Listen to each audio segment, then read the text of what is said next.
अगर अपनी बीवी से अपने जायज़ मतलबात पूरे कर रहे हैं तो उधर भी अल्लाह का नाम, अल्लाहुम्मा जन्निब शैतान व जन्निब शैतानी मा रज़क़ना। गौर करो मेरे भाइयों, यहां तक के लैट्रीन और पेशाब और पायखाने में जा रहे हैं तो उधर भी अल्लाहुम्मा इन्नी अऊज़ु बिका मिनल खुब्सी वल खबाइस। पूरा दिन आपका गुजर गया अल्लाह का नाम लेते लेते, अब बिस्तर पे सोने की बारी आई, उठे थे तो अल्लाह का नाम लेकर, अब सो रहे हैं तब भी अल्लाहुम्मा बिइस्मिका अमूतु व अहया वरुल तपसा। अल्लाह का बहुत नाम लेगा। अल्लाह का इतना नाम लिया है तो सिर्फ जनाब मुहम्मद रसूलुल्लाह सल्लल्लाहु अलैहि वसल्लम ने। तो इस्लाम की खुसूसियत क्या है कि ये दीन तौहीद भी है, दीन रिसालत भी है, दीन मसावात, बराबरी का सबसे बड़ा अलंबरदार, मसावात का सबसे बड़ा अलंबरदार। आज भी सेकुलर की बातें होती हैं, लेकिन आज भी किसी मंदिर के अंदर किसी हरिजन की एंट्री आज भी नहीं होती। आज भी कोई ऊंची कौम का आदमी किसी नीची कौम जात की बरादरी के आदमी के साथ एक थाली में नहीं खा सकता है। आज भी ब्राह्मण और हरिजन दोनों एक साथ मिलकर किसी मंदिर में पूजा नहीं कर सकते हैं। डॉक्टर अंबेडकर ने यही सब चीजें तो देखी थी तो उन्होंने छोड़ दिया था हिंदू धर्म और कहा था कि मैं इस्लाम कबूल कर रहा हूं। लेकिन महात्मा गांधी ने कह दिया कौन सा इस्लाम? हनफी, शाफी, मालिकी, हम्बली, शिया, सुन्नी, बरेलवी, कादियानी, चकलालवी, रिजवी, अहले हदीस हैं? ये क्या? उन्होंने इतने नाम गिना दिए। उन्होंने कहा ओफो, कुरान पढ़ा तो समझ में आ गया, मैं इस्लाम लाने के लिए तैयार। अब इतने मसलक तुमने बता दिए, अब इनमें से कौन अच्छा है? सबको पढ़ना पड़ेगा हमें। अगर एक साल भी सबको पढ़ा तो 72 साल लग जाएंगे 72 फिरकों को पढ़ने में। इतनी तो मेरी जिंदगी भी नहीं रह गई है। गौर कीजिए, कुरान पढ़ा तो समझ में आ गया। और जब महात्मा गांधी ने उनके सामने हनफी, शाफी, मालिकी, हम्बली, चकलालवी, कादियानी, शिया, सुन्नी, बरेलवी, ये वहाबी, ये सब रखा तो उनका दिमाग चकरा गया। उन्होंने कहा मैं इस्लाम भी छोड़ रहा हूं, अब मैं बौद्ध धर्म कबूल कर रहा हूं। फिर वो बुद्धिस्ट बन गए अपने 20,000 अनुयायियों के साथ। मसावात का दर्स अगर देता है तो इस्लाम देता है। या युहन्नास इन्ना खलकनाकुम मिन ज़करिन व उन्सा वजअलनाकुम शुऊबन व क़बाइला लिताअरफू इन्ना अक्रमकुम इंदल्लाहि अत्काकुम। आए संपूर्ण जगत की मानव जाति, आए सारी दुनिया के इंसानों, हमने तुम्हें एक ही मर्द और एक ही औरत से पैदा किया है। तुम्हारा बाप एक, तुम्हारी माँ एक, तुम सब आदम की औलाद हो, तुम सब हव्वा के बेटे हो, तुम सबका एक ही बाप है मनु आशु, और तुम सबकी एक ही माँ है शत्रुपा ह्युबती। तुम सब इसी माँ के और इसी बाप के बेटे हो। ये कुरान ने सबको भाई भाई कहा है, सबको कहा तुम सारी दुनिया के इंसानों, तुम्हारा बाप एक है, तुम्हारी माँ एक है। इन्ना खलकनाकुम मिन ज़करिन व उन्सा। और इस्लाम लाने के बाद सारे काले गोरे के फर्क को मिटा दिया जाता है। देख लीजिए, हय्या अलस सला की आज़ान की आवाज जब कानों में पड़ती है, अमीर गरीब सब अल्लाह के घर में जमा है। अंसारी भी है, खान भी है।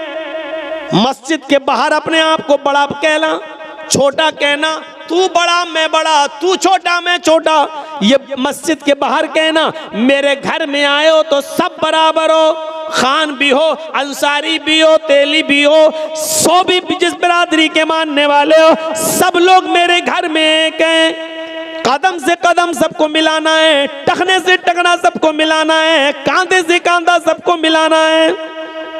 बहुत बड़ा अमीर आदमी हो, चाहे कितनी बड़ी दौलत हो, लेकिन इल्म नहीं है। एक गरीब आदमी का बच्चा आलिम कुरान है या आलिम है हदीस है, पढ़ के आया है मदरसे से, बहुत गरीब है बच्चा, बेचारा उसका बाप ज़कात ले लेके खाता है और अपने बच्चों को खिलाता है। लेकिन अगर इल्म में माहिर और आगे है, मौलवी है, हाफिज है, तो वो मुसल्ले इमामत पे खड़ा होगा और बड़े से बड़ा अमीर उसके पीछे नमाज पढ़ेगा। ये मसावात का दर्स अगर किसी मजहब ने इज्तिमाई शक्ल में दिया है तो वो इस्लाम है। यही आज़ान की आवाज पार्लियामेंट में MP और MLA मुसलमानों के लिए भी है, और यही आज़ान की आवाज़ सड़कों पर भीख मांगने वाले भिखारियों के लिए भी है। दोनों एक ही वक्त में मस्जिद में आएंगे। अमीर के लिए कोई अलग वक्त और गरीब के लिए कोई अलग वक्त नहीं। अमीर के लिए कोई और मस्जिद नहीं और गरीब के लिए कोई और मस्जिद नहीं। मेरे घर में आए हो तो सब बराबर हो, सब फकीर हो। यहाँ मांगो मुझसे, अपने घर में दौलत दिखाना, मेरे घर में तुम सब फकीर हो। अंतुमुल फुकरा, आए मस्जिद में आने वालों तुम सब फकीर हो, तुम सब मेरे फकीर हो। वल्लाहु गनीयुन हमीद, अल्लाह गनी है, वो बेनियाज है, वही काबिल तारीफ है। बस अल्लाह ही मालिक है और सब फकीर हैं। ये दर्स देता है इस्लाम। नमाज हमें ये दर्स देती है। साथ में पैर से पैर और टखने से टखना, कदम से कदम। कोई अमीर आदमी ये नहीं कह सकता हट, गरीब आदमी चल पैर उधर कर, और ये भी नहीं कह सकता ये चल हट पीछे जा चल। किसी के बाप में इतनी हिम्मत नहीं। अमीर होगा तू तो अपने घर का, अल्लाह के घर में तू भी फकीर है, तू भी मांगने गया है।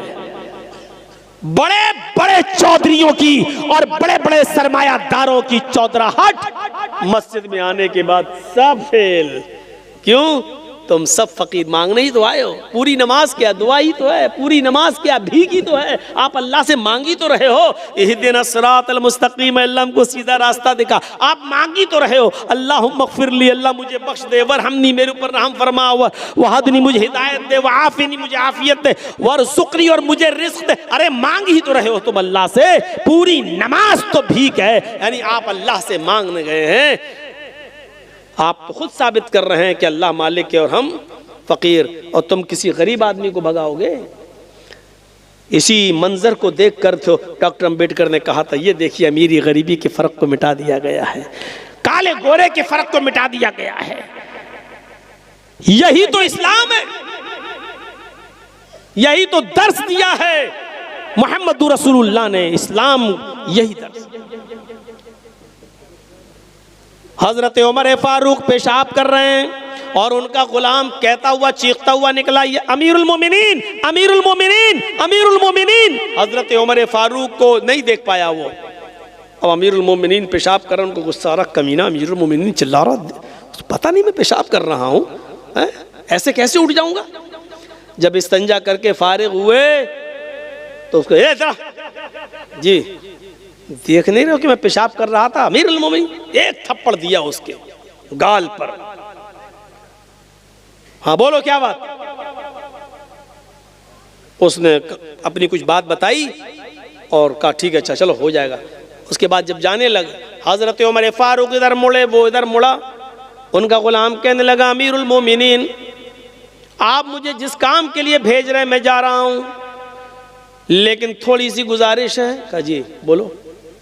अभी अभी आपने मेरे गाल पर जो थप्पड़ मारा है, बस आपको मैं इतना कहना चाहता हूं कि थोड़ा सा अकेले में जाकर, अपने घर में तन्हाई में जाकर थोड़ी देर के लिए इतना सोच लेना कि ये थप्पड़ आपने जायज मारा है कि नाजायज मारा है। इतना एहसास कर लेना, कहीं आपने धोखे में और उजलत में, जल्दबाजी में तो मेरे गाल पे थप्पड़ नहीं मार दिया। मुझे तो अपनी कोई गलती नजर नहीं आ रही थी। हो सकता है कि आपको कोई गलती नजर आए। अगर कोई गलती नजर आ जाए तो मुझे भी बता देना। अमीरुल मोमिनीन ने कहा साफ साफ गलती है। जब तुम देख रहे हो कि मैं पेशाब कर रहा हूं, बैठा हूं इस्तंजे के लिए, फिर तुम अमीरुल मोमिनीन चिल्ला रहे हो। कोई आदमी पेशाब छोड़कर कैसे आ जाएगा? उस आदमी ने जवाब दिया, गुलाम ने, अमीरुल मोमिनीन अल्लाह की कसम खाकर कहता हूं, उसकी इज्जत व जलाल की कसम खाकर कहता हूं, मुझे नहीं मालूम था कि आप पेशाब कर रहे हैं, बैठे हुए हैं। मेरी नजर तो आपके ऊपर पड़ी नहीं। मैं रोजाना आपके दरवाजे पर खड़े होकर अमीरुल मोमिनीन कहता था। आज भी मैंने कह दिया, ये सोच कर के आप अंदर होंगे तो बाहर निकल आएंगे। मैंने घर के दरवाजे पर खड़े होकर अमीरुल मोमिनीन चिल्लाया। मैंने मुड़ के नहीं देखा कि आप इधर नाली के किनारे पर बैठ कर पेशाब कर रहे हैं। मैंने आप मेरी नज़र आपके ऊपर नहीं पड़ी, और इस बात को मैं अल्लाह की कसम खाकर बता सकता हूँ, कह सकता हूँ। हजरत उमर फारूक ने कहा, जब तूने अल्लाह की कसम खाकर इतनी बड़ी बात कह दी तो बात ही खत्म है। फिर मैंने तुझे जो थप्पड़ मारा है वो मेरी गलती है, वो मेरा कसूर है। आए मेरे खादिम, तुम भी ये गाल हाजिर है, और तुम भी जोरदार थप्पड़, जितनी जोर से मैंने तुम्हें मारा है उतनी जोर से थप्पड़ तुम मेरे गाल पर मार लो। उसने कहा, अमीरुल मोमिनीन, मुझे मारना ही नहीं है, बस एहसास दिलाना है। अगर आपको अपनी गलती का एहसास हो गया तो मैंने आपको माफ कर दिया। फरमाया उसको पकड़कर कि तुम इसलिए माफ कर रहे हो क्योंकि मैं अमीरुल मोमिनीन हूं, तुम मेरे नीचे हो, खादिम हो। ऐसा ना हो कि कल कयामत के दिन तुम मेरा गरीबान पकड़ लो और कयामत के दिन तुम मेरा बदला ले लो। नहीं, तुम्हें आज बदला लेना होगा। उस खातिम ने, उस गुलाम ने कहा, अमीरुल मोमिनीन, मैं उसी अल्लाह की कसम खाकर कहता हूं कि मैंने दिल से आपको माफ कर दिया है। जब आपने अपनी गलती का एतराफ कर लिया है तो मैं दिल से माफ कर रहा हूं। मैं अल्लाह की इज्जत व जलाल की कसम खाकर कहता हूं, कयामत के दिन मैं आपसे बदला लेने का कोई हकदार नहीं हो सकता, इसलिए कि मैं आपको इसी दुनिया में अल्लाह के लिए माफ कर रहा हूं। जब हजरत उमर ने ये सुना तब उसको छोड़ा गया। जब तुमने अल्लाह की कसम खाकर मुझे माफ कर दिया तो अमीरुल मोमिनीन, ये तो हिंदुस्तान जैसे एक मुल्क के नहीं, 22 लाख मुरब्बा मील पर हुकूमत करने वाली शख्सियत, 22 लाख मुरब्बा मील। अरब भी, ईरान भी उसी में, मिस्र भी उसी में, आज़रबाईजान भी उसी में, उर्दू भी उसी में, अलजायर भी उसी में, शाम भी उसी में। गौर कीजिए, इतनी सारे के सारे जो आज अलग अलग मुल्क बन गए हैं, इतनी बड़ी बस्ती के अकेले 22 लाख मुरब्बा मील पर हुकूमत करने वाली शख्सियत, और अपने आप को बदले के लिए पेश कर रही है, मुझे भी मारो। क्यों? क्योंकि इस्लाम लाने के बाद अमीर और गरीब का कोई फर्क नहीं। गाल के बदले गाल, हाथ के बदले हाथ, गर्दन के बदले गर्दन। मैंने तुम्हें मारा है, तुम मुझे मारो। ये है मसावात। इस्लाम दीन तौहीद है, दीन रिसालत है, दीन मसावात है, दीन अदल है, दीन तकवा है। और अभी मैंने जो आपको बताया है मसावात का युद्ध, इस्लाम दीन सहल भी है, आसानी है इसके अंदर, बहुत आसानी। पहले जमाने में इतनी आसानियां नहीं थी। 5 वक्त की नमाज फर्ज है, इतनी जबरदस्त फर्जियत है नमाज की कि किसी भी हाल में और किसी भी कंडीशन में माफ नहीं है। खड़े होकर पढ़ने की ताकत नहीं है तो बैठ के पढ़ो लेकिन पढ़ो, बैठ के पढ़ने की ताकत नहीं है तो लेट के पढ़ो लेकिन पढ़ो, यही आसानी है। ये नहीं कहा कि मर रहे हो लेकिन खड़े होके पढ़ो, ये नहीं कहा जान जा रही हो फिर भी खड़े होके पढ़ो। माफ तो किसी कंडीशन में नहीं है, लेकिन आसानी इतनी दे रखी है कि खड़े होकर पढ़ने की ताकत नहीं तो बैठ के पढ़ो, बैठ के नहीं तो लेट के पढ़ो, इशारे से पढ़ो। होंठ हिलाकर पढ़ सकते हो तो होंठ ही हिलाकर पढ़ो। वुजू करने से तबीयत और खराब हो रही है तो तयम्मुम करके पढ़ो लेकिन पढ़ो।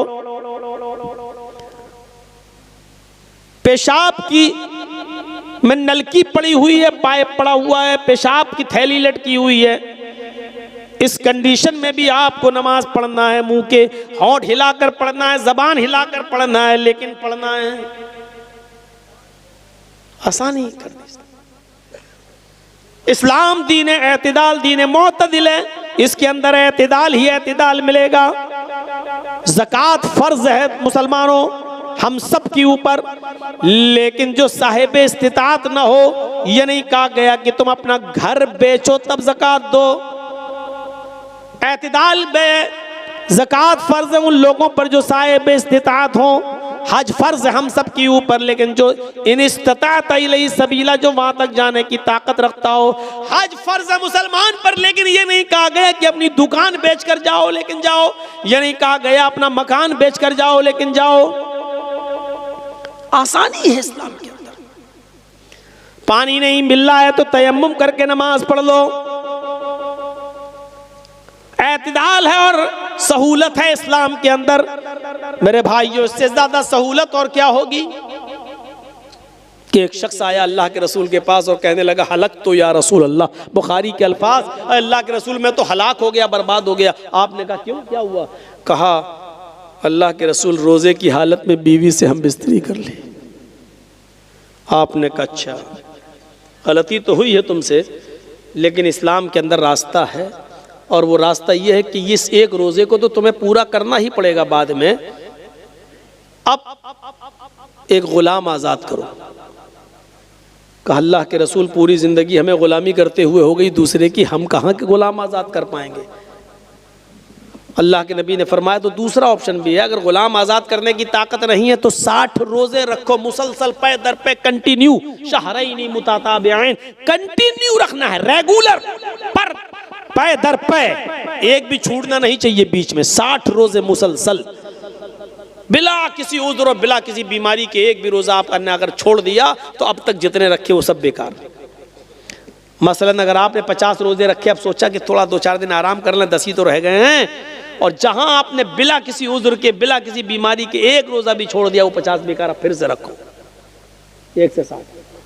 कहता कितने? का 60।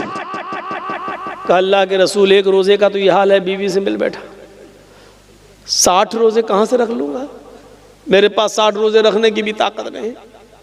आपने कहा फिर एक और तीसरा रास्ता है, बस आखिरी, लास्ट वे, आखिरी रास्ता। कहा क्या है, बताइए बताइए।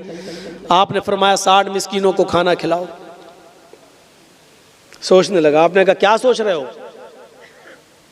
कहा कि अल्लाह के रसूल इसके अलावा कोई? का नहीं, सिर्फ 60 मिस्कीनों को, अब ये आखिरी रास्ता है। कहा अल्लाह के रसूल आपको शायद मेरी कंडीशन मालूम नहीं है। आपने कहा क्या हुआ? कहा मेरा अपना ये हाल है कि अगर सुबह खाने को मिल जाए तो शाम को भूखा सोता हूं, और शाम को मुझे और मेरी फैमिली को अगर खाने को मिल जाए तो सुबह से लेकर शाम तक भूखा रहता हूं। हमें दोनों टाइम खाना नहीं मिल पा रहा है, मैं 60 मिस्कीनों को खाना कहां से खिला सकता हूं? नहीं है। 3 ही ऑप्शन होते हैं और तीनों उसके पास नहीं है।